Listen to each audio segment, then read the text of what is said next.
Well, guys, many of us said they'll try to bring it back, and in what will shock few of you, I guess here it is. Now, obviously, this is just the start of it, where they slowly get you used to the idea by mentioning it a few times before they ramp up the fear enough so that sheep will actually listen to it. It's how they did it in 2020, so you can expect them to do the same again, which, as I said, stories like this are just a warm-up too. Of course, this headline itself is bloody ridiculous and shows whoever makes these plans up loves taking the piss out of us, because to bring back the measures that created the backlog so you can stop cases making the backlog longer is mental gymnastics on a whole new level, I've gotta say. I mean, it was the bat flu measures that created the backlog, so please someone tell me how bringing them back would actually help, because I really don't see it.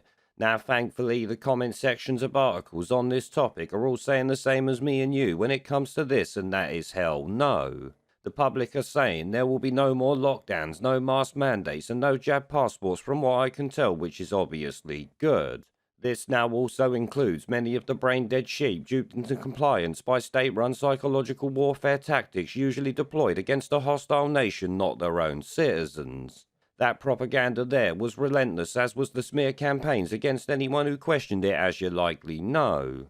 Now, the reasons they want to bring back the measures is because they say the hospital rates are going up, but as we know, that really doesn't mean anything, does it? I mean, the figures used to count people in hospitals are flawed from the start, since it's anyone who tests positive, not who is in there as a direct result of bat flu or anything like that. So if you break your leg and get the NHS to help but test positive at the same time despite no symptoms, you are a bat flu case used to push the narrative along as everyone else has been.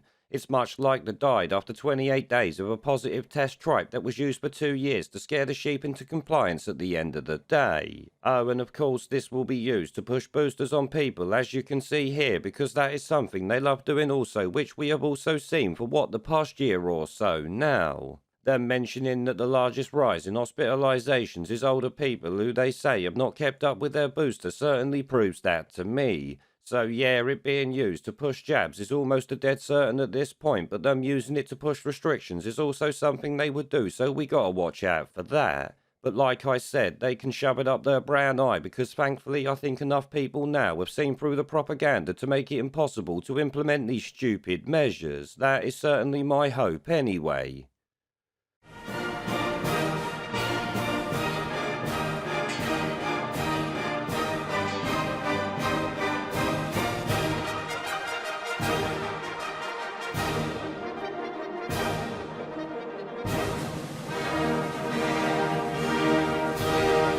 Where